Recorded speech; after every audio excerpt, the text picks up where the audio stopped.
fiery horse with the speed of light, a cloud of dust, and a hearty Hi-Yo Silver, the Lone Ranger.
His faithful Indian companion Tonto, the daring and resourceful masked rider of the plains, led the fight for law and order in the early western United States.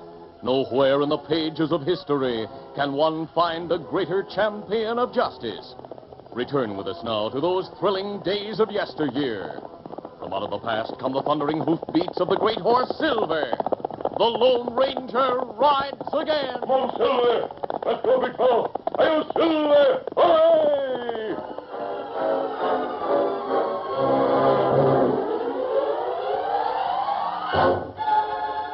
John Baxter owned one of the largest ranches in the territory in the rough, wild country of the far west.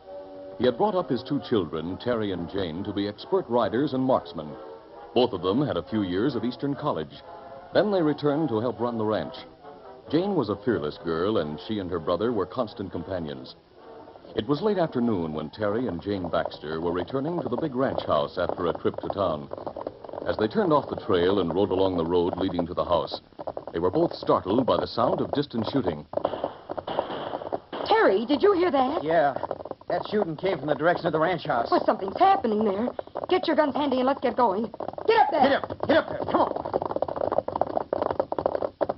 I don't see anybody around the ranch house, Jane. Look, there are 3 horsemen riding the back trail away from the house. You're right. They're too far away and riding too hard to make out who they are. They were up to something. And Dad was alone. Whoa, there. Easy. Come on, Terry, hurry. Right. Holy mackerel, Jane. There's Dad lying on the floor. Terry, he's hurt. He's been shot. Yeah, it's serious. He's wounded badly. Dad, what happened? Dad, it's Jane. Speak to me. Dad, who did this? Tell us. Jane, Terry, they robbed the safe. Took the cattle money. I came in and caught them. They shot me. Terry, get some water quick and bandages. Sure, right away. Dad, we'll get you to bed and fix your wound. Terry will ride to town for the doctor. No. It's no use, Jane. I got it bad. It took me by surprise. I know it. Easy, Dad. You'll be all right. Here's a glass of water, Jane. Thanks. Help me raise Dad up. All right. Now, here, take some water, Dad.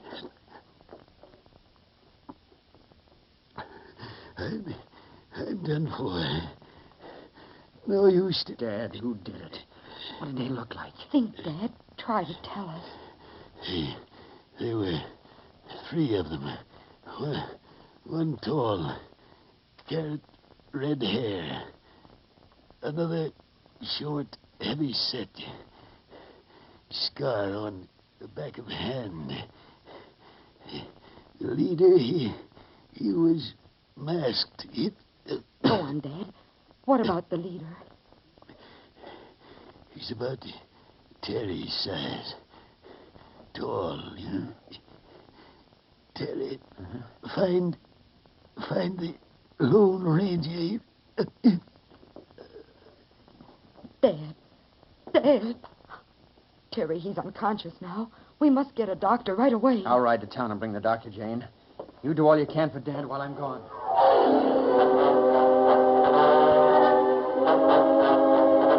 Later, Terry arrived with the doctor.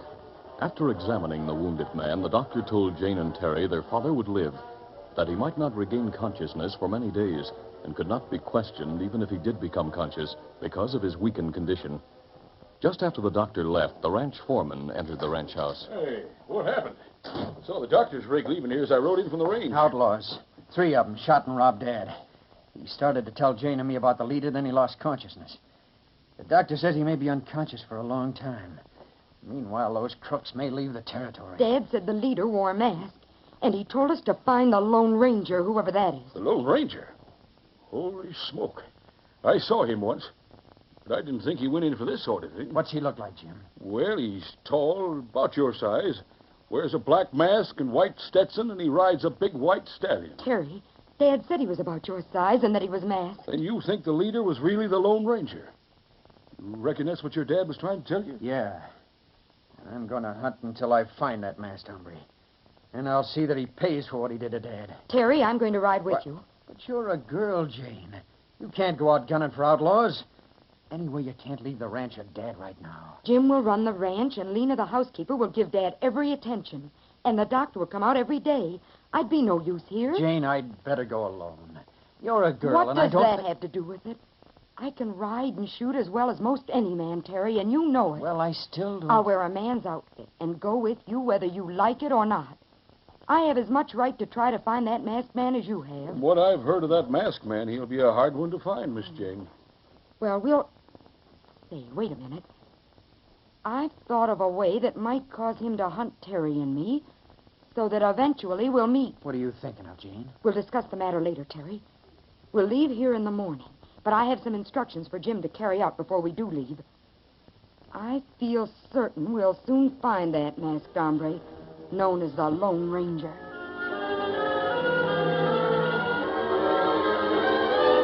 Early the next morning, Jim the foreman entered the living room of the ranch house and spoke to Jane. How's your father, Jane? Still unconscious, but the doctor's with him now, and he says he has a good chance of pulling through, Jim. You and Terry still determined to go hunting the masked man? Of course. Dad would expect it, Jim. The doctor assures us Dad will be well taken care of. Frankly, I don't savvy why you didn't let anyone tell the sheriff what your dad said about the masked man and the other 2 hombres. We told the sheriff there were 3 outlaws. We didn't tell him anything more than that. But it's risky for you and Terry Terry to... and I are going to do a personal job of trailing those gunmen, Jim. Dad would expect us to. You bring that white Arabian stallion from the North Range? Yes, ma'am, he's at the corral. But I don't get all this. Wait a minute. Terry, are you ready? Yeah. Be right there, Jane. Look, Jim, how does Terry look to you? For the love of Pete. For a minute, I thought I was seeing things. Does this outfit look anything like the one the Lone Ranger wears, Jim? Well, it sure does. And you're just about his size and build. That was my idea, Jim. In that get-up and with the black mask and that white Arabian horse, it should start people talking. Don't you think so? Yep, it sure will. But just what do you and Terry intend to do? We'll search every cafe within miles around until we find either the hombre with carrot red hair or the one with a scar on the back of his hand. Then we'll force him to take us to the Lone Ranger's hideout. But why do you have to dress like him to do that? My idea is that the news will spread, Jim.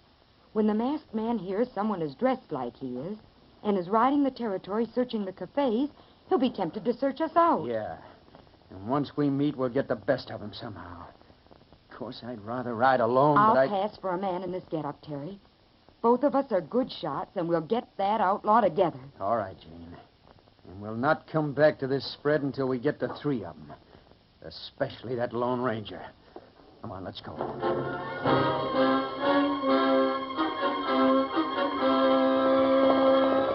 During the next few days, Terry Baxter, disguised as the Lone Ranger, whoa. and accompanied by his sister Jane, who was dressed as a man, visited one cafe after another in the nearby towns. Reach, all of you. The masked outlaw. All right, partner, line them up and look them over. Right. Line up, all of you. Be quick about it. Take off your hats and hold out your hands, palms down.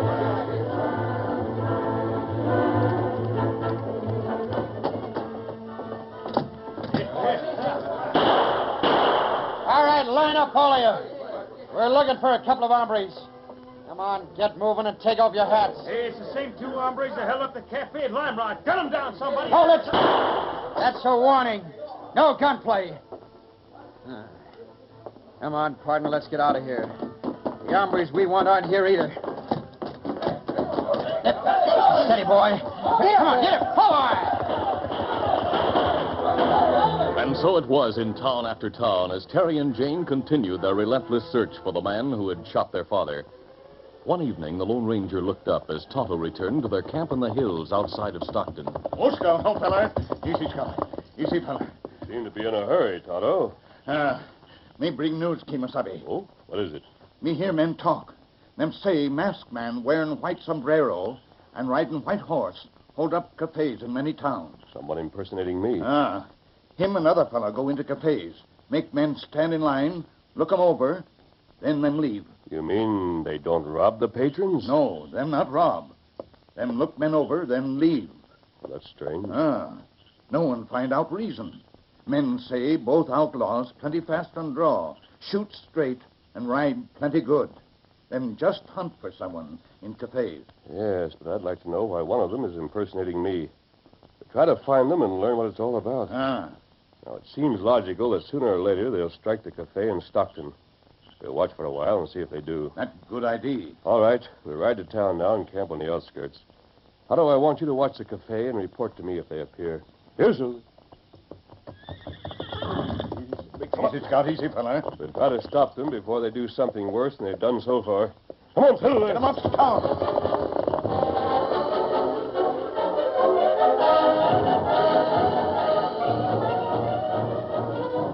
For several days and nights, the Lone Ranger and Tonto kept watch on the cafe in Stockton. Then one evening, as Tonto stood at the end of the bar in the cafe, it happened. Freeze, everybody. They have you covered. It's that masked hombre again. Yep, he's the one who's been in other cafes recently. Better do as they say, man. Line them up, partner. And we'll look them over. Keep reaching and line up over there. Ornery-looking bunch. But I still don't see the ones we're hunting. Hey, wait. Look at this hombre here. Tall, carrot red hair, and mighty tough looking. Hey, what is this, anyhow? Step out here, you. Keep 'em covered, partner. Right. Now, listen, mister. Shut up. I'll take those guns. Hey, I don't savvy. You will. We don't need these. Now, take us to your leader if you still want to live, mister. Come on, start walking out the front door. Hold on, you can't... I said you're going with us. Take him out, partner. I'll back out and keep the rest covered. Right.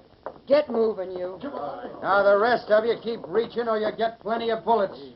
All right, get after them, fellas. Don't let them get away with this. Oh, wait, man. Don't open that door. You might get plugged. There they go. Come on, maybe we can still get them. Hurry up now.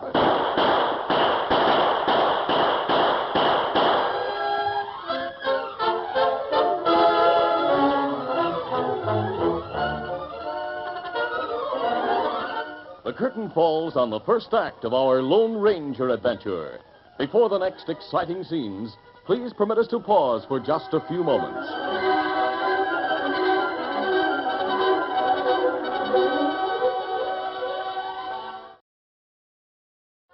Now to continue. While the crowd pushed outside after Terry, Jane, and Red, Tonto, who had been watching from the rear of the cafe, went out the back door. A few minutes later, he joined the Lone Ranger at the edge of town. He told the masked man what had happened. Yes, I heard the commotion. The riders went out the other end of town. That's right. But there's something else, Kimasabi. Oh, what? When masked man pulled fella with red hair out of line, he seen another feller. Him short, heavy set, sneak out back door. Him ride on back trail. Well, that's interesting. Here, Silver. Come, Scout. We trail fella with mask? No. I think we'll solve this more quickly if we follow the man who rode the back trail. I hope before the night's over that we'll come face to face with the one who's posing as the Lone Ranger.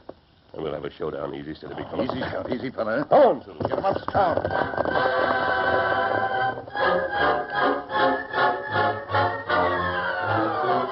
The Lone Ranger and Tonto had no difficulty following the man who had gone out the back door of the cafe. The moon was bright and the trail was clear. Finally, they noticed that the short man had gone into a small canyon. When they reached the canyon, the masked man and Indian pulled to a stop. Tonto, he's taking a narrow trail up the side of the canyon. Would have been easier for him to ride the trail from the other side to reach the point he's heading for. Why him not take other trail? The only reason I think of is that the others are riding that trail. This man may want to get to the place they're going before they do. And what we do? We continue to follow him. Come on, Silver. Get him up, Scout.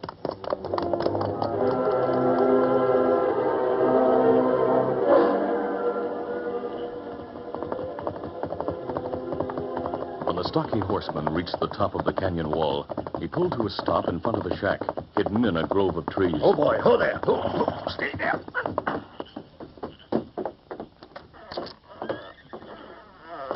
What brings you back from town so soon, Joe? That masked man and his partner came to the cafe at Stockton, Sam.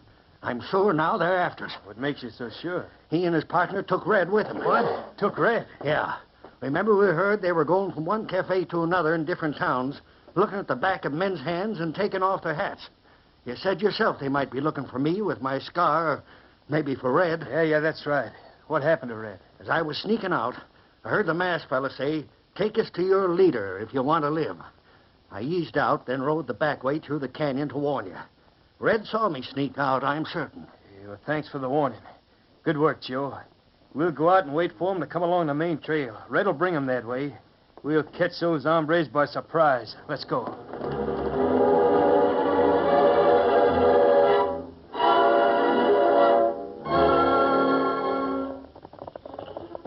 Meanwhile, Terry and Jane, with the outlaw Red riding between them, followed the main trail toward the hideout. Think this hombre's taking us where he was told to? He better if he wants to live. I swear this is the way to the hideout. It better be. Trail turns to the right just beyond those big boulders ahead.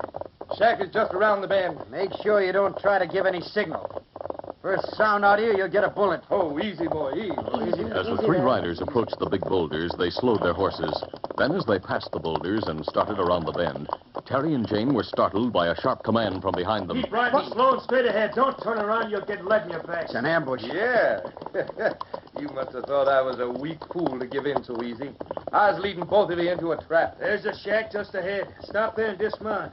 Then we'll go inside for a talk. I didn't expect anything like this. Quiet, partner. Steady. Now, Red, while we keep them covered, you take their guns. With pleasure. I have. Good. You two hombres just walk into that shack and do some explaining. Now get moving. All right, let's go, partner. Now, Red, keep their guns with you. Keep watch outside. Someone else may have trailed us here, too. Joe and I'll handle this. All right, Sam.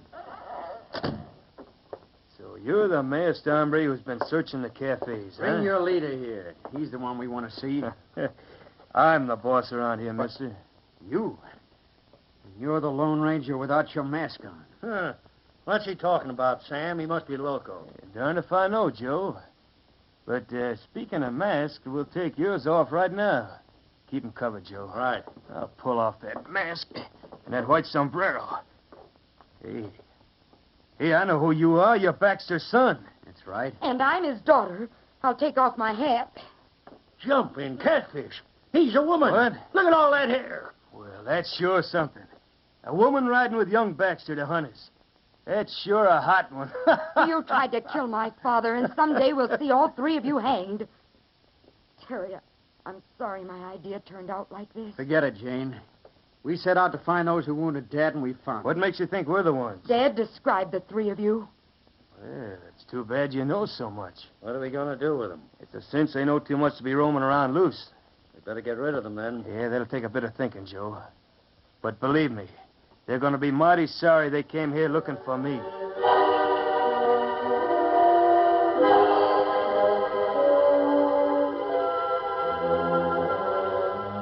While the two crooks inside the shack discussed the situation, two figures crouched beneath the back window of the shack, listening and observing.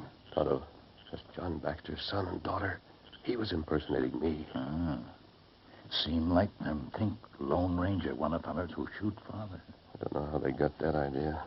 Right now they think the crook Sam is the Lone Ranger without the mask. Those two are on the spot, Tonto. Maybe All right, you sneaking coyotes, don't move. I have 2 guns at your backs. Hey, Joe, come out here, quick. What's up, Red? Found these 2 hombres here at the back window. Help me take them inside the cell. Sure. Let's go. Now get moving, both of you. Get inside. Look who we found outside, Sam. Hey, look. One of them dressed just like that Baxter fella. Mask, white Stetson and all. And look at those fancy guns. What do you know? Another masked hombre, huh? Hey, I just thought. Maybe Terry, that must be the one. He's the Lone Ranger. Yeah, that's what I was going to say. Keep 'em covered, boys. Why, then you weren't in with these crooks at all. No, I wasn't. But when Dad was shot, he said to find the Lone Ranger. We thought I know your father's a friend, Miss Baxter. then Dad really was trying to tell us to get your help to run down these gunmen. Yes, I think Oh, so. I'm sorry, mister. We thought if I impersonated you, it'd bring you out of hiding, and maybe we could... It's all right, Terry. At least it brought us together with your father's assailants. Sure, we're together, all right. But that makes 4 instead of 2 to get rid of. Take their guns, Red. Right. Red, who had stood a short distance behind the Lone Ranger, holstered his own guns before he moved forward and reached to take the masked man's guns from his gun belt. The Lone Ranger quickly sized up the situation. He glanced at Sam and Joe as they stood facing him and Tonto. Then, as Red reached out from behind toward his holsters, the masked man suddenly went into action. Using his knowledge of jiu-jitsu, he dropped his hand in a lightning-like move, grabbing Red's right wrist. Don't touch those guns! The Lone Ranger swiftly bent forward. All right. No! At the same time, pulling on Red's arm. The crook, taken completely by surprise, flew over the masked man's head and landed in front of Sam and Joe. Instantly, in that split moment of confusion, the Lone Ranger drew his own guns, just as Red struggled to his feet in front of him. Stay where you are, all of you. Red, you fool, he tricked you. Hold your fire, Sam. If you or Joe shoot, you'll hit me. That's right, they will. You deserve it, you clumsy coyote. Pull it! Oh, my wrist. Man alive, some shooting. Now, if you want to try some gunplay, Shorty, I'll... No. You're 2 against 1 now. Then drop your gun. Pick up the guns, Tonto. Let me get him. The red-headed hombre took our guns. Tonto will give them back to you. Let me get him from red-haired crook. Now, you take your gun. Thanks. Thank you. You get over there with the other 2. Look, Sam's to blame for robbing and shooting Baxter. He planned it. You're all to blame. We'll have to get these crooks to the sheriff in Stockton. You and Terry should have let the sheriff and his posse go after these men, Miss Baxter. It was too risky for both of you to hunt them alone, especially since you're a woman. Jane doesn't mind risks, mister. Fact is, she's more like a man when it comes to being brave. She can ride and shoot as well as Terry, most be men. quiet. Frankly, I was really very much frightened all the time. You frightened? Now listen, Jane. I've never known the time that you were... Please, Terry, do keep quiet. Just because you're my brother, you think that All right, Jane. I'll be quiet. Mister, it was wonderful of you to do what you've done. The way you suddenly turned the tables on these crooks and all. You see, I am just a woman after all, and Sounds like a lot of riders coming. Keep these crooks covered, Terry, and see if the wounded one is attended to. That's probably the sheriff and the posse who followed you from town. So there's nothing more we can do. We'll go on our way now. But wait, please, I want to... Sorry. We meet again someday. Come, fellow. Adios. My golly, Jane, there's a real man for you. Yes. But with a brother like you around, Terry, talking your head off, a girl doesn't have a chance. Gosh, Jane. You mean you wanted to meet... Well, what's going on here? Sheriff, there are the 3 men who robbed and shot Dad. Sam did the shooting. Shut up, you fool. Why should I? You were going to plug me a little while ago, you double-crossing polecat. You shot Baxter, and you know it. And the cash you took from him is in a big envelope in your pocket. Let me see here. Easy, will you? Yes, here it is. Has Baxter's name on it, too. We'll take all 3 of you in as soon as we fix up that wounded wrist on one of you. But we trail that masked man here, Miss Jane. Where is he? Sheriff, the so-called masked man you trailed here was really my brother Terry. There's the black mask and the white Stetson. See, I thought a certain man who dressed like that was the leader of the gang who tried to kill Dad. Well, I'll be doggone. You and Terry were the ones who went into all the cafes then, huh? That's right, Sheriff. We were looking for the men Dad described. We found them tonight. This is sure a joke on those crooks. A young fella and a girl catching up with them. It was risky, though, taking the law into your own hands. Good thing you didn't actually take anything when he went into the cafes. I'll forget what you did do, since you fooled these crooks into being caught. No, they weren't fooled, Sheriff. They caught us and were going to kill Terry and me. That doesn't make sense. How'd you turn the tables We on were them? saved by the masked man. The one who Terry impersonated. He was a tall, handsome man. The kind of fellow that any girl... Yeah, I savvy now, Miss Jane. I never thought I'd live to see the day you'd admit any man was worthwhile. But when you talk about one like that, I know just who you mean. There's only one like him, and he definitely isn't a ladies' man. Oh, I see. And you really think you know who he is, Sheriff? Yep. That must have been the Lone Ranger.